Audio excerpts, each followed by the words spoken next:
세상을 살아가는 데 있어서 사람에게 있어서 동행이 얼마나 중요한지에 대해서는 특별히 강조를 하지 아니해도 여러분 다 인식하실 것입니다. 그래서 전도서 4장에 보면 9절부터 12절에 보면 그런 말씀이 있어요. 한 사람이 가게 되면 실패할 수밖에 없다. 혼자 가게 되면 실패할 수 없고요. 할 수밖에 없고, 그래서 누가 동행할 동무가 있다면 그 생에는 보다 나은 삶의 결과를 낼 수 있고요. 그런 동무가 한 사람 더 있어서 셋이 간다면 결코 그 인생은 실패할 수가 없다. 그렇게 얘기를 합니다. 이 동무는 누구의 가장 가까운 데는 이제 가족들이 동무죠. 근데 요즘은 한 집에 있어도 동무가 아니고 그저 밥만 먹는 식구일 수도 있어요. 근데 그게 아니고 생의 진정한 깊은 면들을 함께 나누고 격려하고 위로하는 그 동무가 세 사람만 있으면 세상은 넉넉히 살만하고 또 살아갈 수 있다. 그렇게 성경은 이야기합니다. 여러분 주변에 그렇게 좀 좋은 동무들이 있을 수 있기를 바랍니다. 또 이미 동무로 물리적으로 부부 또는 자녀, 부모, 형제들이 이렇게 있으면 그 동무들이 진짜 좋은 동무들이 될 수 있도록 서로가 좀 서로에게 그렇게 대해주면 좋겠다. 그런 생각이 있습니다. 오늘 말씀은 조금 좀 차원을 달리하지만, 관점을 달리하지만, 우리 안에 시작된 믿음의 여정들이 마지막까지 잘 이루어질 수 있도록 우리를 믿음으로 신앙 가운데서 견인해 가는 세 가지 요소가 있음을 오늘 본문 가운데 이야기를 하고 있습니다. 여러분, 사고가 나면, 자동차 사고 나면 뭐가 와요? 견인차가 오죠. 그러면 견인차가 어떻게 해요?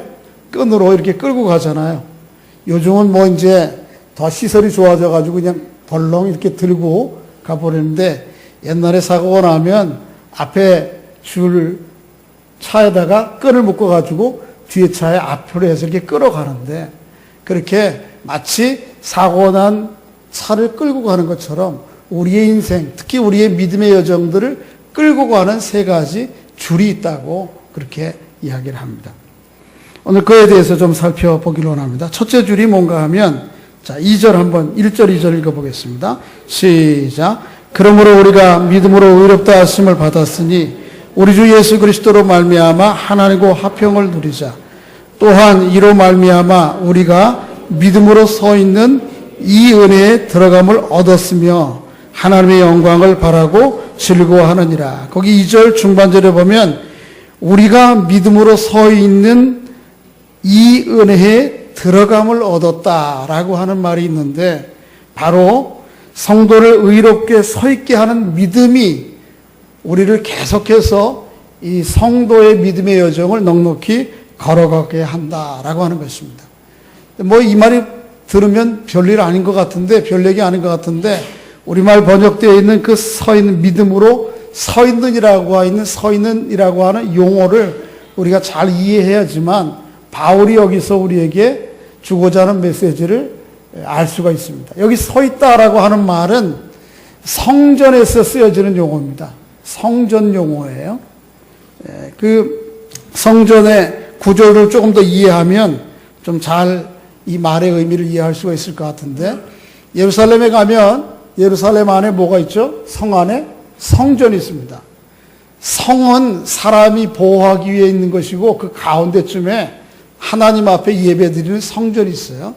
근데 그 성전에는 하나님의 임재가 있고, 그 성전 안에 성소와 지성소가 있고요. 그 안에 제사장들이, 백성들이 가지고 온 제물들을 가지고 와서 하나님 앞에 예배하잖아요.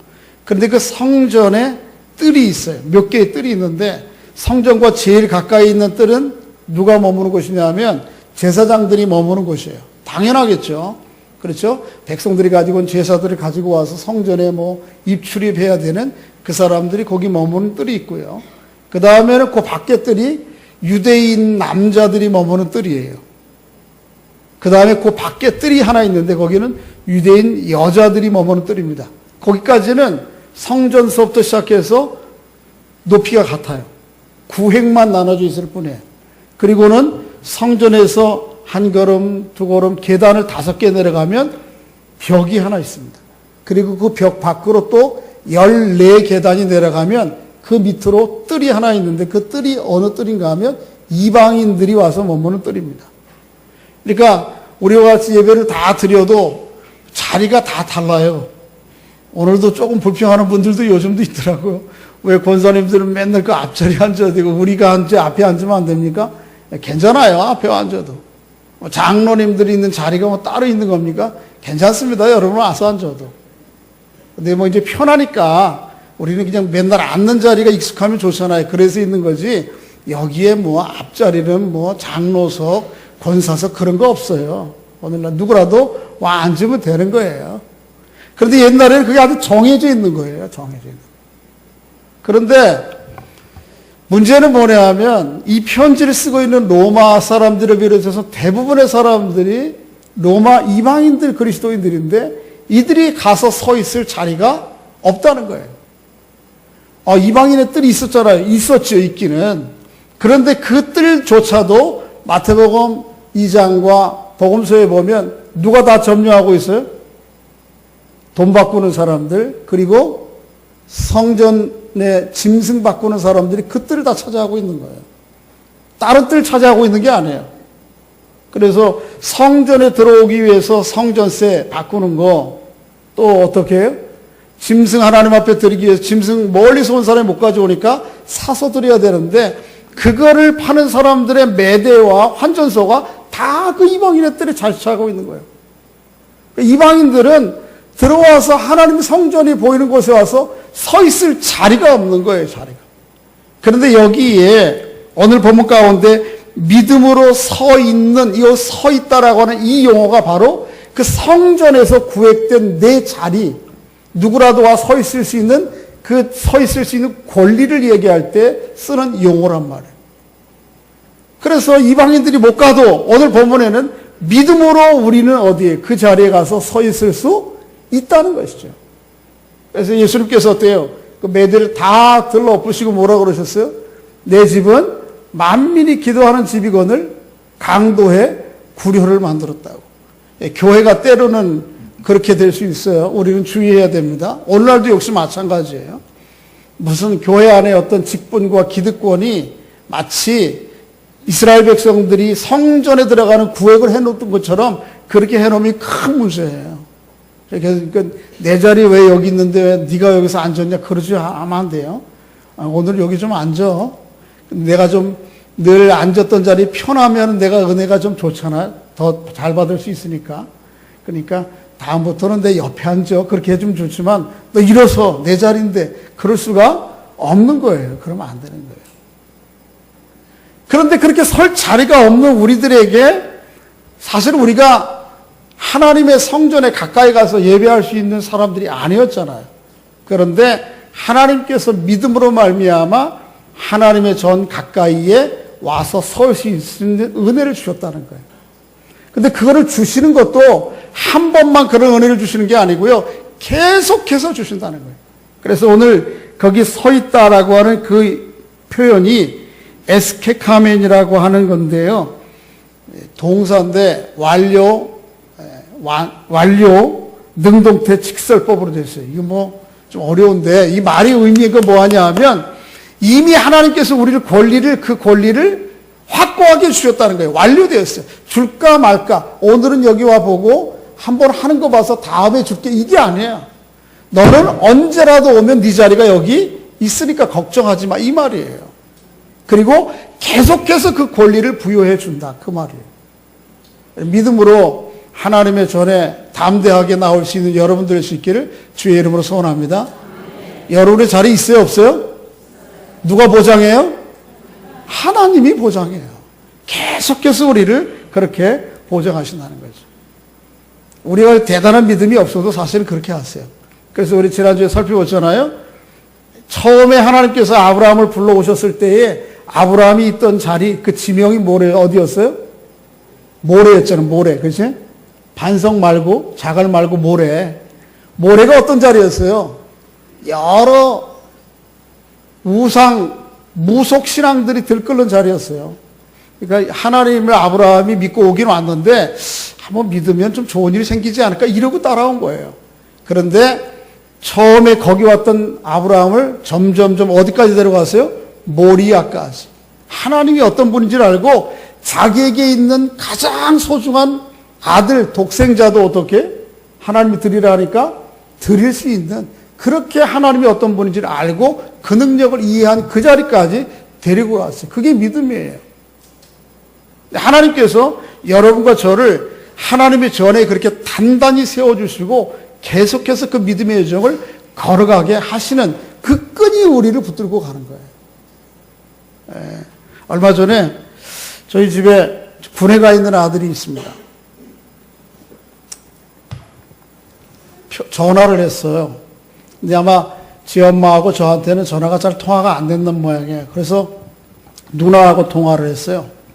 그리고 누나가 통화한 내용을 제 집사람한테 전해준 거예요. 이제 제대할 때가 다 됐거든요. 그러니까 이제 진로는 어떨 것이며 누나는 지금 어떤 상황이며 이런저런 얘기를 쭉 하다가 마무리에 그런 말을 했나 봐요. 누나 요즘 교회는 어때? 별일 없어? 그런 얘기예요. 그 얘기, 뭐 할 얘기 할 수 있겠죠? 근데 그 얘기를 이제 엄마한테 한 거예요. 누나가 엄마, 나단이가 교회는 어때? 별일 없어? 그 얘기 했대. 그러니까 우리 집사람이 막 반색이 돼가지고, 그래 이제 저한테 몇 번 전에 여보, 나단이가 교회는 별일 없대. 이 얘기 했다는 거예요. 그래. 뭐, 그래도. 그러면서 이 이야기 하는 거야. 야, 군대가 별거 아닌 것 같아도 그래도 철들었나 보다. 믿음이 생겼나 보다. 막. 근데 난 들었어요. 그럼 됐지. 또 얘기하는 거야. 저녁에. 여보, 나단이가 교회는 어때? 별일 없어. 이 얘기했대. 제가 느낌에 딱 보니까 우리 집사람은 이제 제대해가지고 신학교 가겠다. 이 소리 할 것 같은가 봐. 근데 그거를 들으면서 제가 그런 생각이 있어요. 야, 하나님께서 우리를 믿음의 자리에 세워주는 게 꼭 그런 양식으로 세워주는구나. 뭐 전 기대하기로는 기도 많이 했어요. 군대 가서 믿음 더 커져가지고 하나님 좀 이렇게 인격적으로 만나고 그렇게 헌신하면 좋겠다는 생각이 있는데 실제적으로 그런지 안 그런지는 잘 모르지만 엄마는 그 얘기 하나 듣고요. 아주 막 이만해져가지고 야, 이제 제대하면 신학교 갈 것 같지? 하나님께서 그게 우리를 보는 방식이에요. 아브라함을 보는 방식이고. 아브라함은 처음에 너 따라 나설래 그럴 때 한번 가볼까? 이러고 나선 거거든요. 무슨 대단한 믿음이 있던 거 아니에요. 우리 여정을 보았잖아요. 그런데 하나님께서 그를 계속해서 그 믿음의 자리에 세워서 어떻게 해요? 정말 큰 하나님, 큰 믿음의 사람으로 만들어 가시잖아요. 하나님의 그 우리를 이끌어 가시는 그 믿음의 은혜가 여러분과 저에게 있어요. 아브라함을 그렇게 이끄신 것처럼 여러분과 저를 이끌어 갔을 것입니다. 그 믿음 가운데 서 계시고 여러분이 안 계시도 누가 세워주세요? 하나님이 세워주세요.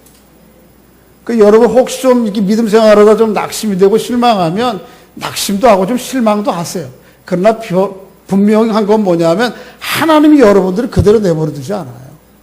하나님이 큰 믿음의 사람으로 결국은 여러분을 데리고 가신다는 거예요. 바울은 오늘 그거 우리에게 얘기해 주는 거예요. 그 끈이 우리를 마지막까지 견고하게 확실하게 이 길을 가게 할 것이다. 그런 은혜가 여러분과 저에게 있기를 주의 이름으로 소원합니다.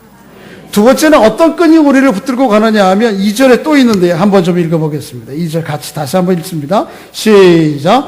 또한 그로 말미암아 우리가 믿음으로 서 있는 이 은혜에 들어감을 얻었으며 하나님의 영광을 바라고 즐거워하느니라.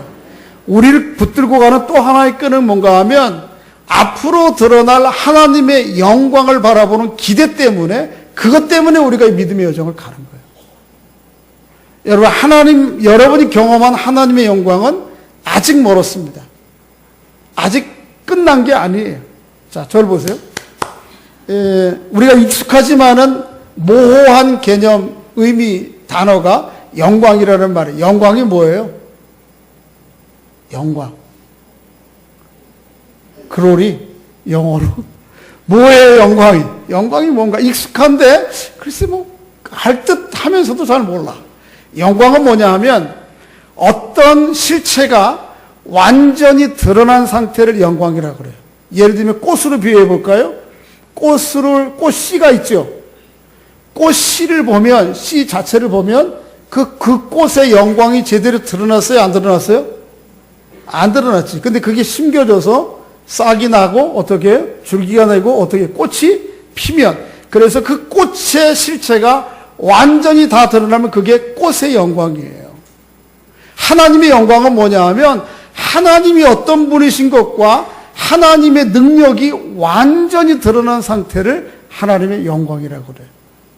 하나님의 영광이 언제 드러나 있는가 하면 시편 19편에 보면 이 자연 만물 가운데 드러나 있어요. 그래서 궁창과 자연 피조물이 다 하나님의 영광을 드러내는 하나의 방편이에요. 그것들 볼 수 있어요. 여러분 그 큰 자연의 광경의 아름다움을 보면 야, 참 그 하나님에 대해서 우리가 인정하잖아요. 그렇죠? 근데 그 하나님의 영광이 아주 더 확실하게 드러난 것은 뭔가 하면 이 자연 만물뿐만 아니고 이 땅에 육신으로 오신 예수 그리스도, 그분이 그 예수 그리스도 안에서 우리는 하나님의 영광을 보게 돼요. 또 육신으로 오신 예수 그리스도만이 아니고 그가 하신 일들을 통해서 십자가의 대속의 죽음과 부활의 사건들을 통해서 하나님이 어떤 분이신가, 하나님이 능력이 어떤 분인지를 우리가 알아요. 그렇죠? 그래서 이 땅에 오신 예수 그리스도를 가르쳐서 뭐라고 그래요? 하나님의 영광이요 형상이라 그렇게 얘기하는 거예요. 그런데 이 땅에서 육신으로 오신 예수 그리스도 십자가의 죽으심과 부활의 사건, 그것이 하나님의 영광이 전부가 아니라는 거예요. 오늘 본문에 보면 아직도 우리에게 더 드러날 하나님의 영광이 남아있다라고 하는 거예요. 물론 예수 그리스도 이 땅에 오시고 십자가의 죽으심과 부활의 사건, 그 안에 담긴 하나님의 우리를 향한 사랑, 그 능력, 죽음을 이기신 능력, 이거 충분히 하나님의 영광을 경험하기도 남아요. 그렇지만 그것 말고도 아직도 하나님의 영광이 더 남아있다. 그 영광을, 내 안에 이루어질 그 하나님의 영광을 바라보는 즐거움과 소망이 결국 이 믿음의 여정을 걸어가게 하시는 것입니다. 서로에게 축복해 주시기 바랍니다. 당신에게 드러날 하나님의 영광은 끝난 게 아닙니다. 아직 남아 있습니다. 어느 정도 남아 있을까요? 상상할 수 없을 정도 남아 있어요. 그래서 고린도 전서 2장 9절에 보면 하나님께서 우리에게 행하신 일들은 생각도 말도 상상도 할 수 없을 정도로 크다. 그런 기대가 우리 안에 있어요. 어때요? 제가 좀 잘생겼어요? 제 영광이 좀 잘 드러나요? 그렇죠. 그런데 실망하지 않으셔도 될 것은 지금과는 비교되지 않을 영광이, 저에게 주어진 영광이 앞으로 저에게 있을 것입니다. 누구 때문에? 하나님 때문에. 각자도 다 마찬가지예요. 그 소망이 나를 오늘 다시 믿음의 여정을 걷고 일어서게 하시는 거죠. 그런 하나님의 말씀에 대한 확신과 소망이 여러분과 저에게 넘치기를 주의 이름으로 소원합니다. 마지막 세 번째 끈이 있습니다. 그게 뭐냐면 5절에 나와 있습니다. 5절 읽어보겠습니다. 시작. 소망이 우리를 부끄러워하게 하지 아니함은 우리에게 주신 성령으로 말미암아 하나님의 사랑이 우리의 마음에 부은 바 되매니. 여러분과 저 안에 부어진 하나님의 사랑의 끈, 이것이 결국 우리를 이 믿음의 여정을 걸어가게 하는 겁니다. 자, 저를 보세요. 하나님의 사랑이 어떻게 졌다고요? 우리 마음 가운데 표현을 잘 들으셔야 돼요. 다시 한번 읽어보세요. 5절 시작. 소망이 우리 안에 부끄럽게 하지 아니함은 우리에게 주신 성령으로 말미암아 하나님의 사랑이 우리의 마음에 어떻게 됐다고요? 부어졌다고. 이 수요일날 성경 공부 오시는 분들은 이 말이 의미가 한 번에 탁 올 건데 수요일날 못 오시는 분들은 잘 모를 거예요. 자, 계시록을 수요일날 강의하고 있는데 7가지 시리즈로 된 세상 역사의 심판에 대해서 하나님께서 요한을 통해서 말씀하세요. 그런데 7가지 시리즈의 심판이 나와요. 3가지가 나와요. 하나는 뭐냐 하면 도장 있죠? 도장. 여러분 거기 은행에 가면 그리고 도장 찍잖아요. 이건 내 거야 라고 하는 표시거든요. 그 인을 하나님께서 하나씩 7개를 떼면 이 세상의 역사가 어떻게 이루어질지에 대해서 하나씩 소개돼요. 두 번째 시리즈가 뭐냐면 나팔이에요. 나팔을 하나씩 불면 이 세상의 역사가 어떻게 변해갈 것인가 그렇게 전개되는 것이 보여져요. 세 번째가 뭐냐 하면 대접이에요. 대접. 7 대접이 다 쏟아져. 그러면 이 세상의 역사의 종결이 기록되어 있어요. 거기 보여줘요. 이는 뭐예요? 감추어졌던 것을 그저 드러내 보여주는 정도고, 나팔은 본격적으로 시작된다는 것이고요. 대접이 쏟아지는 것은 어떻게 해요? 끝난 거예요. 더 부을 것이 있어요? 없어요? 없어요. 그런 말 있잖아요. 우리나라 반역에 한 번 쏟아진 물은 다시 주워 담을 수 있어요? 없어요? 없어요. 그런데 하나님의 사랑이 여러분과 저에게 어떻게 했다고요? 부어졌다니까. 하나님의 사랑이 여러분과 저에게 확 부어져 쏟아져 버렸어요. 저와 여러분에게 쏟아진 하나님의 사랑을 걷어들일 방법이 있어요? 없어요? 없죠. 쏟아진 물 못 거두는 것처럼 그런 거예요. 하나님의 사랑. 설교를 준비하면서 지난 한 2주간 동안 일어났던 사건에 대해서 이렇게 머리에 같이 맴돌게 됐습니다. 여러분, 사랑이라고 하는 것은 감정이 아니에요. 그렇죠? 느낌이 아니에요. 우리 젊은 친구들은 아직도 사랑이 감정이요, 느낌이 좋아야 된다고 그러는데, 물론 그런 요소가 있어요. 그런데 사랑은 그 감정과 느낌보다 그 요소들은 작은 부분이고요. 실제적으로는 사랑은 매우 심각한 거예요. 진지한 거예요. 진지하다 못해 심각하고요. 참 심각하다 못해 아주 많은 대가를 때로는 치러야 되는 것이 사랑이에요. 이 사랑을 너무 낭만적으로 생각하면 안 돼요. 결혼 낭만적으로 하면 안 됩니다. 낭만적인 요소가 있지만 정말 내가 이 배우자와 함께 일생을 같이 나의 모든 것을 들여 주어서라도 함께 걸어갈 각오를 해야 돼요. 여러분의 모든 것을 다 공유할 만한, 희생할 만한 그런 결단 없이 결혼할 수 없는 거예요. 그러면 그 결혼은 아주 불행해져요. 그러니까 섣불리 결혼하지 말아요. 섣불리 결혼하는 사람은 없겠지만 사랑은 매우 진지하고 심각한 것을 얘기해줘요. 지난주에 여러분 잘 아시지만은 총기 사고 있었죠. 총기 사고를 이렇게 보면서 제 마음 가운데 참 마음이 아팠어요. 이 사건에 대한 정황과 이제는 뭐 잘잘못, 뭐 동기 이런 게 이제 수사에서 밝혀지겠지만 저는 그거 뭐 얘기하고 싶은 게 아니고 그 여러 장면 가운데에 그 사고를 친 병사가 저 뒤에 숲속에 숨어 있고 총을 들고 군 관계자들이 이쪽에서 대치하고 있고 이 사람들을 어떻게 해서든지 좀 끌고 나와야 되겠는데 이걸 설득하기 위해서 부모가 와 있는 거예요. 근데 그 부모의 뒷모습이 자막 처리에 대해서 파란 잠바 입은 부모가 전화를 들고 아들을 설득하는 장면을 TV에서 이렇게 봤어요. 너무너무 가슴이 아파. 뭐라고 얘기하는 건 뭐라고 그래요? 야, 죽으면 안 된다. 네 살아갈 날이 아직도 많이 남아있다. 죽으면 안 된다. 투항해라. 그걸 계속 서성이면서 전화를 붙들고 있는 아버지 모습을 보면서 제 가슴이 너무 아픈 거예요. 여러분도 아마 다 그러셨을 거예요. 자해를 하고 이제 병원에 수송돼서 들어갔죠. 그리고는 응급처치를 하고 수술을 받고 그래도 이제 사람과 대화할 수 있는 상황이 돼서 그 아버지가 다시 면회에 들어가서 면회를 하고 나오면서 또 방송에 얘기합니다. 사고를 당한 사고자들에 대해서 사과를 하고 먼저. 그리고는 뭐라고 그래요? 이 아들을 살려준 것에 수고한 모든 분들께 감사를 한다. 이것을 보면서 야, 저게 아버지의 자리구나. 저게 아버지의 자리. 세상이 지금 어느 누굴도 그 아들을 향해서 너 잘했다거나 손가락질 안 할 사람 아무도 없어요. 오로지 누구만 끌어안을 수 있어요? 그 아버지는 그럼에도 불구하고 그 아들을 어떻게 끌어안았어요. 그리고 온갖 날아오는 화살을 다 자기 등으로 받아낸다는 거예요. 그래서 내 아들이야. 너 죽으면 안 된다. 죽지 마라. 살려줘서 고맙다. 그 얘기를 아버지만 할 수 있는 거예요.